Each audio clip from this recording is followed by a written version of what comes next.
अभिजित दिपके यांच्या कॉक्रोच जनता पार्टीनं आता स्कूल ठीक करो अशी मोहीम सुरू केली आहे.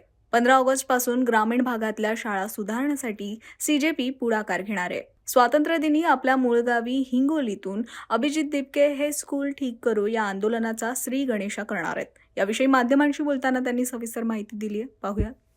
होतं की जे स्कूल ठीक करू आमचं आंदोलन आहे, उद्या इंडिपेंडन्स डे आपला, तर त्या दिवशी आम्ही सुरू करणार आहे. मी स्वतः उद्या हिंगोलीला माझ्या मूळ गावी जाऊन त्या आंदोलनाची सुरुवात करणार आहे. तिथे जाऊन सरपंचांना मी विनंती करणार आहे की जे काही शाळेमध्ये सध्या फॅसिलिटीज नाहीये त्या कराव्या, स्कूल नीट कराव्या, बेंचेस असले पाहिजे, वॉशरूम असले पाहिजे, चांगले पाणी असली पाहिजे, लाईट आली असली पाहिजे शाळेत. आणि असंच आम्ही जेवढी आमची टीम आहे सगळी देशभरात अशी प्रत्येक ते त्यांच्या गावी जातील आणि तिथे जाऊन सरपंचांना आणि गावकऱ्यांना रिक्वेस्ट करतील, कारण की आम्हाला सगळ्यांच्या सहभागाने करायचंय, सगळ्यांना सोबत घेऊन करायचं. आणि मला नक्की वाटतं की हा एक असा मुद्दा आहे, गावातल्या ज्या शाळा आहेत त्याच्यासाठी सगळा देश एकत्र येईल.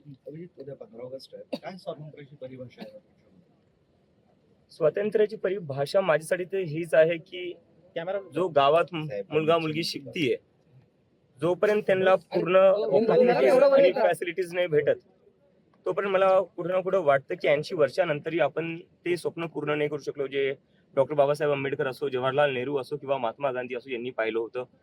जोपर्यंत आपला देश पूर्ण शिक्षित होत नाही आणि गावापर्यंत शिक्षित नाही होत, तोपर्यंत कुठे ना कुठे ते स्वप्न अपूर्ण राहणार आहे. बरं, आज मुख्यमंत्र्यांच्या उपस्थितीमध्ये तिरंगा रॅली होत आहे, कसं पाहताय या रॅलीला?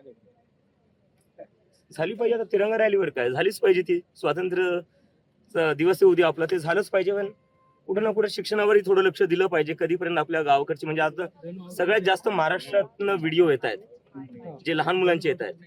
आणि व्हिडिओ काय येत आहेत, मुली म्हणतात 7-7 किलोमीटर दूर जावं लागतं, रस्ता नाहीये. थोडं याच्यावर पण लक्ष दिलं पाहिजे. एक वेगळा प्रश्न आहे. सरन्यायाधीश सूर्यकांत यांच्या विरोधात आंदोलन करणाऱ्या हैदराबादच्या नालसर युनिव्हर्सिटी ऑफ इंडियाच्या विद्यार्थ्यांना देशभरात आता वकिलीसाठी नोंदणी करता येणार नाही. बार काउन्सिल ऑफ इंडियाचे अध्यक्ष मनन मिश्रा यांनी हा निर्णय घेतलेला आहे. काय तर फक्त त्यांनी आंदोलन केलंय. नाही, काल तो आम्ही जेव्हा म्हणलं की आम्ही प्रोटेस्ट करू, त्याच्या एका तासानंतर त्यांनी ते वापस घेऊन टाकलं मागं. अशा पद्धतीचा निर्णय घेणं घेतलं नाही, हे या लोकांची मेंटॅलिटी आहे ना, कुठे ना कुठे तानाशाही मेंटॅलिटी आहे की आमचा कोणी विरोध केला तर आम्ही तुम्हाला काहीच करू देणार नाही, तुमचं करिअर आम्ही संपवून टाकू. तर त्याच मेंटॅलिटीने कालचा तो निर्णय घेण्यात आला होता. पण जसं त्यांना दिसलं की लोक संतापले, चिडलेले, ना आता लोक शांत बसणार नाही. अशा प्रकारची जी काही यांची तानाशाही वृत्ती आहे ती याच्या पुढे कोणी सहन करणार नाही. हे काल पुन्हा एकदा सिद्ध करून दाखवलेलं आहे लोकांनी. आणि जेनझीनी ज्या प्रकारे त्यांनी लगेच एका तासात हा निर्णय जो मागे घेण्यात आला, त्यावरनं आता मला वाटतं की सरकार कुठे ना कुठे समजायला लागली आहे की आता ही तानाशाही वृत्ती चालणार नाही जास्त. राजीनाम्याची मागणी होते काही कारणावरून, काय नक्की प्रकार? कशावर तो काय, कोणती मिनिस्ट्री आहे सौरभ दासकडे, कशासाठी राजीनामा, पक्षातून बाहेर कशासाठी? काय कॉन्ट्रोवर्सी आहे ते कळत नाही.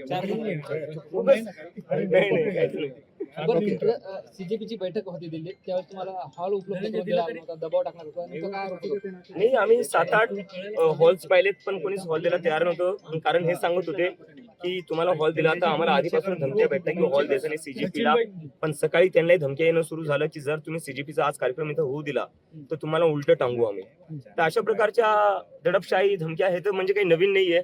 आपण बघतोय मागच्या 10-12 वर्षात हेच चालू आहे. पण किती आवाज दाबायचा प्रयत्न जरी केला, आवाज दबत नसतो. Okay sir, thank you.